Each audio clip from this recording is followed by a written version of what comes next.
This game was not knights. Not knights at all. Only bishops, double bishops for both sides, and it was really, really fascinating. This is round 2 of the Mountaineer Open. I'm playing in West Virginia, my 11th state I've ever played in, and yeah, I'm on the road to 2200. It's getting further and further away every day. I'm playing another West Virginia University student, I believe at least, and he is 1300, and I'm hoping to continue to win in this tournament and hopefully get first place. I'm like the 6th highest rated seed, and the highest rated seed is like 1930. So I definitely had chances to win this tournament. This is a no engine recap. The time control is game in 60, delay 10. Let's hop right in. My opponent plays e4, and I play the good old trusty Kara Khan. He plays the advanced variation, and I like to strike in the center with c5. He does an approach that I actually don't see super often. He takes the pawn on c5, and after I attack it, he actually plays a6 and b4. Some people just play a3 and then b4 later. Some people don't play a3 or b4 at all. Some people try to defend, but he plays his a3 b4 approach and defends his pawn on e5, and also just developing a piece in general. I attack the pawn on e5, he defends, and now I strike with a5. I've seen this position before. I've had this in some games. And a5, really nice move. The idea is that I want to undermine white's structure, and if white pushes their pawn, well, now the bishop can't go to b5, and I'm going to go knight d7, once again attacking e5, and I'm going to eventually move my other knight to attack e5 if he allows me, gives me enough time for that, and yeah, this is a totally okay way to play, and he plays a move I have not seen before this early, which is c4. And I've definitely seen c4 in positions like this before, but on move 10, though, I don't remember ever seeing it, and it's a little bit tricky. Like, I was, well, not really, because I really just have to take the pawn on e5. That's really it. I thought about, like, well, what if I, move the knight to c5? Well, the really key thing to understand about this opening for black is that black needs to control e5. If black does not control e5, it's basically game over. Like, the light square bishop is never going to get out. And it's not a fun time, usually. So I ended up taking on e5, and I was fully just expecting him to take back. One of the options he has is to go check, and after g6, take here, and then we could get a position like this. I'm familiar with this idea of like g6 and bishop f6, if the queen goes to check.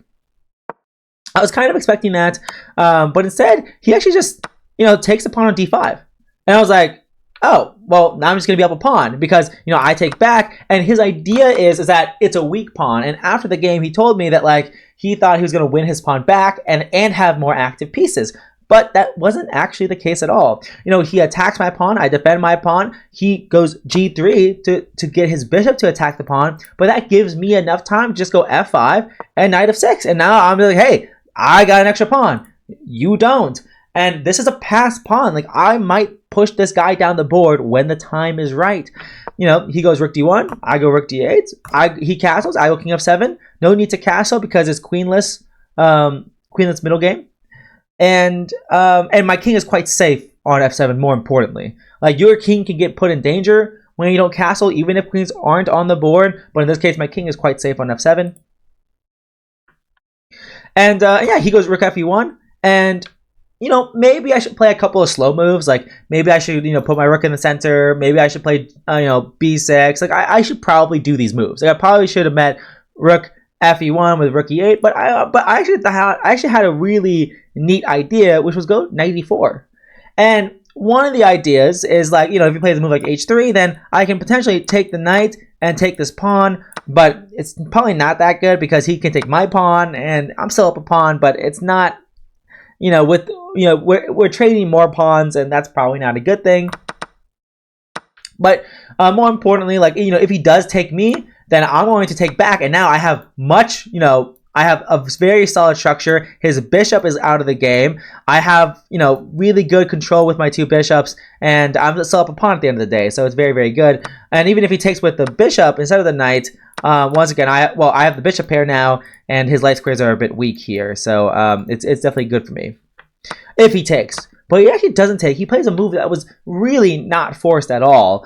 I'm not really sure what he should do. Like, maybe maybe honestly play knight e2. If he plays knight e2 here and tries to control the dark squares, like that looks like a legitimate plan. Like that's pretty decent. Just say, okay, well, you have a good night, but so what? Good night, good day, goodbye. Whatever. And I really kind of wanted to contest this e5 square, or this d4 square. So I kind of want to go bishop f6, but I really don't know if that's the right approach here. My bishop remains bad this entire time. My light square bishop, I mean. So yeah, I really think a move like knight e2 would have been a lot more trying. But instead he goes f3, which is a step in the very wrong direction here. And I find this really nice idea. Well, bishop c5 is an easy move because it's a check. And if the king goes to h1, it's a fork. And the king goes to f1, well, now I really am threatening to push this pawn and to go check again. And suddenly the king is kind of running out of squares. And I'm getting my passed pawn down the board. It's looking very, very, very dangerous here. So after king f1, I take the knight on c5 and I play a4. I thought this was a very nice idea. Gets my pawn out of danger. It kind of keeps his pawn on a3 as a permanent target. And I remember after playing a4, I was like, okay, next move, I should probably play rook h e8, just so, I can defend everything, because everything is like, my king and bishop are kind of defending everything very loosely. I think it's best for me to just play rook e8, maybe g6, and just chill for a second. But then he takes a pawn on g7. I was like, good move, good move. If I take his bishop, then he takes my bishop, and whoops. And this is not what I want. Like, even though he did take my bad bishop, like opposite colored bishops, his rook is active. Like, this is not what I want. This is really not what I want. And like, maybe this is okay though. I mean, maybe, for example, if I go here and he goes here, maybe I can just like take and then go here. And I still have this passed pawn, which is really nice. He's running out of squares for his rook. I guess maybe rook here, actually. That looks kind of annoying. If I go here, he goes back. Yeah, I mean, it definitely does look annoying at a bare minimum. So definitely not what I want. So after he takes my pawn, I just, I centralize my rook, defending my bishop. His bishop's hanging. And here he makes his final mistake. He goes bishop b2, defending his pawn on a3. This was not the way to go.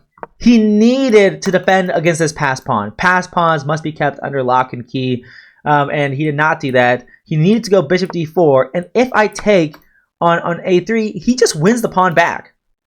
Like, rook a1 just wins the pawn back. He blockades, my passed pawn. My bishop on e6 is just bad forever, or at least for a very long time, and I really don't know what I'm doing here. Like, if I go, I don't even know where to go. I guess I could go back to d6. If I go, bishop b4, he can move his other rook over. That doesn't look that great. Because I really am not sure what I should do here. I go back to d6, then he can take the pawn. And if I attack his rook, then he can just defend. Yeah, I guess he could just defend like this. Yeah, defend the pawn like that. And it's not looking too hot. I mean, this position is probably still equal chances because, I mean, his bishop looks so bad. I mean, f3 was such a weakening move that, like, I probably have equal chances here. Like, maybe I can go rook c8 here and try to infiltrate into his position.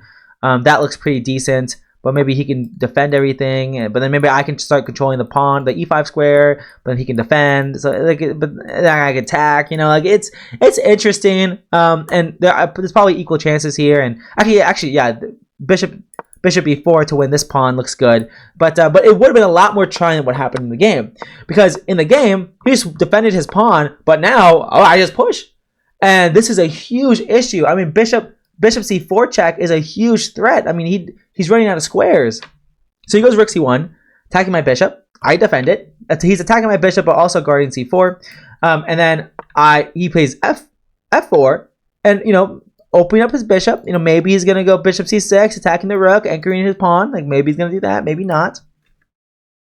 But now I go d3. And I'm like, hello, this is a pawn fork coming up. This is not looking good for you, man. And he moves his other rook over, but now I attack his rook with my bishop, and really, like, it's game over. Like, your rooks cannot defend anything. they're being kicked around like a hot potato. And yeah, I mean, I was sort of expecting him to go like rook g2, and then if I go here, you know, skewering the rooks, he can go check, and then I can go probably. I could go king f8. Probably that's totally fine. And his rook has no squares. His rook is trapped, which is crazy. And then I'm still going to push this pawn down the board. There's really nothing he can do here. Maybe he can go like check, but still nothing to do here for him. Really nothing to do. But instead, after bishop e3, he takes my bishop. Oh, he throws in bishop c6 first. I just move my rook. And then he sacrifices his rook for my bishop to just have a better control of the dark squares. Because now he's not, you know, I'm not promoting the pawn right now, you know, because he has a grip on the dark squares, so he can survive a bit longer. But, you know, he's still down in exchange, and I still have 2 passed pawns. Not good enough. I go bishop d5, which is a really fancy move. Like, when your opponent has the 2 bishops, one of the main ideas is to trade one of the bishops. The bishops combined control squares really, really well. So, and plus I'm up material anyway, so I want to trade. If he takes my pawn, you know, because, you know, my bishop, you know, blocks my rook's defense on the pawn, he could take the pawn, but I have a discovered check on the rook, and, you know, my other rook stops his king from defending his rook, and now, you know, it's simply good for me because I'm just going to win the whole house. I'm up 2 exchanges. Life is good. This is a threat. Life is not good for him. So he goes bishop e5 as a counter measure, and I mean, it's desperate, but what else are you supposed to do? I take on c6. I play c4 to have extra defense of this pawn because I know c7 is coming. I move my rook. After he moves his king, I sacrifice my rook for his bishop, and now I play king e6, and he resigns because there's nothing else to do here. If you play king e3, I'm playing king takes e5, and suddenly my king shoulders out his king. He can't make any forward progress. If he goes here, I can probably just take the pawn, and if he go check, I'm just going to move my king, and really, I'm just going to push my pawn to victory. There's nothing you can do. If you go king d2 to try to blockade the pawns, I could probably just push the pawn, and life is good. Not much else to really think about here. Life is just good. So that's why after king e6, he resigns. So overall, I'm not sure. I really think knight e4 was rushing it a bit. That being said, I think I just have a slightly better position because I'm just up a pawn. But I think knight e4 was maybe rushing it a little bit. I probably should have just centralized my rook first. Maybe play b6. You know, just keep the game going like that, and then play knight e4. But he did respond pretty poorly with f3. That's being a really bad mistake here. And his final mistake, not going bishop d4, yeah, just ultimately led me to winning the game. So yeah, sometimes it's just one mistake. I mean, like sometimes it's just one mistake. It's really that simple sometimes. So I'm gonna hit the game review, and I'll see you guys in the next one.